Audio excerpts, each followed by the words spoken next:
I keep hearing people say the only real progression is into management, which is nonsense. An IC can get seriously deep and still drive huge impact.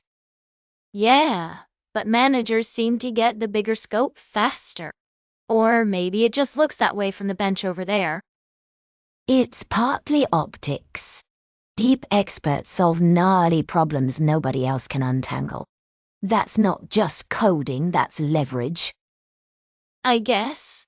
But people leadership feels broader.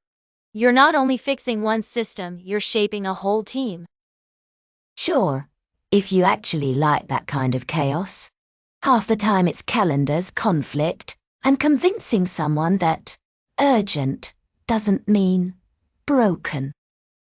That sounds exhausting. It is. And IC growth gets underrated because it's harder to measure than managing 5 meetings before lunch. My last lead kept saying, "I'm not here to be your friend, I'm here to unblock you," which was weirdly inspiring and slightly terrifying. That's a manager line if I've ever heard one. But look, some people are built for depth, some for influence through people.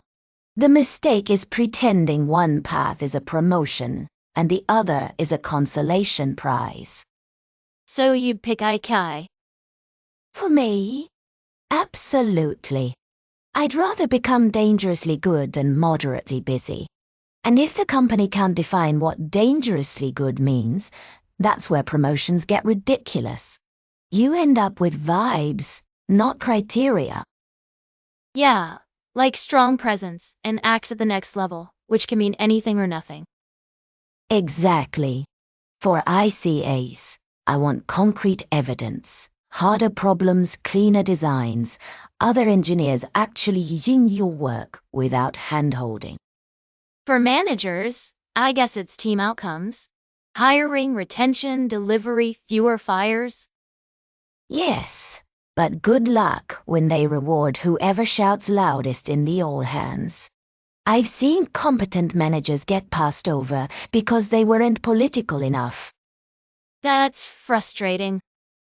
It is. The standards should be different, not fuzzier. An IC promotion shouldn't require you to suddenly become a part-time manager. And a manager promotion shouldn't depend on being the smartest person in the room. So the real test is whether the next level changes the scale of what you do, not just the title. Now you're getting it. Though some review committees still act like they're judging a dog show, and every engineer has to do a trick on command. That's annoyingly accurate. Which is why scope matters more than title. For an IC, owning code means more than fixing bugs. It means the system stays sane because you made it that way. And for a manager, the win is the team doing better than any one person could alone. Right. Code ownership is immediate and visible, but team outcomes are the real multiplier. A strong manager can turn 3 average months into 1 great quarter. But if the code falls apart, the team spends all its time firefighting. Exactly. That's why I get impatient when people separate them too cleanly. A good IC shapes team outcomes through architecture, mentoring, and reducing drag.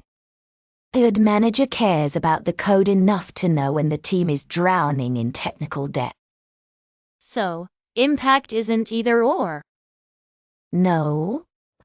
It's just that the path to impact looks different. One person might own the ugly migration nobody wants. Another might make sure the whole group doesn't melt down while it happens. Like herding dogs. Worse. Dogs at least don't file status updates. I am wondering whether the money actually lines up with that. Sometimes it feels like management is paid for the stress, not the skill. Often, yes. And that's part of what annoys me. Compensation is supposed to reflect scope and impact, but companies sometimes use it to nudge people into management because it's cheaper than properly rewarding senior ICs. That's bleak. It's realistic. Senior ICs can cap out weirdly if the ladder isn't built well, while managers get a cleaner progression because leadership roles are easier for companies to benchmark. So the market undervalues deep expertise?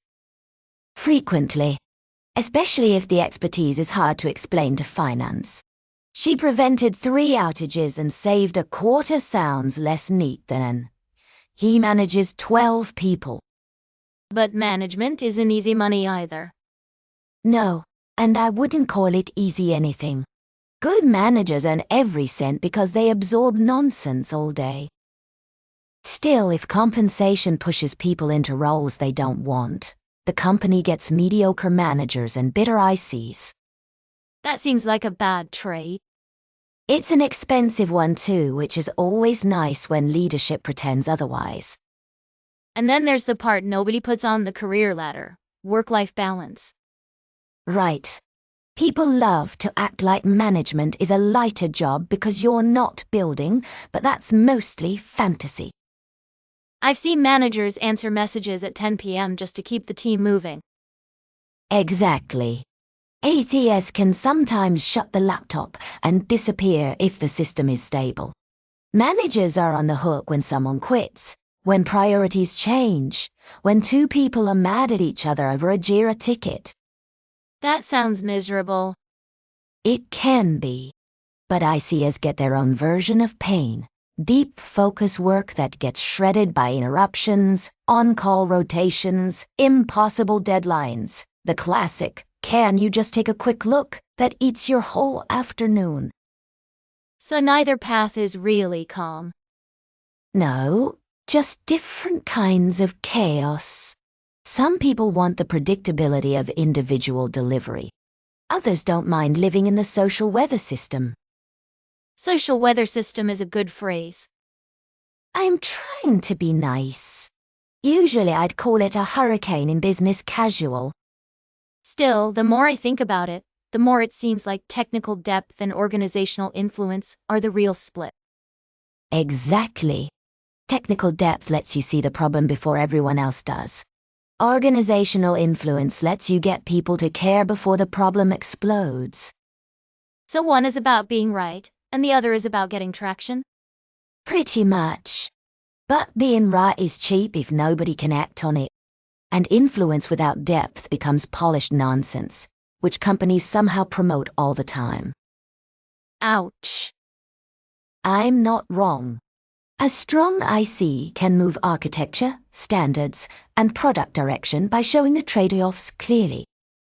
A strong manager can move budgets, priorities, and hiring.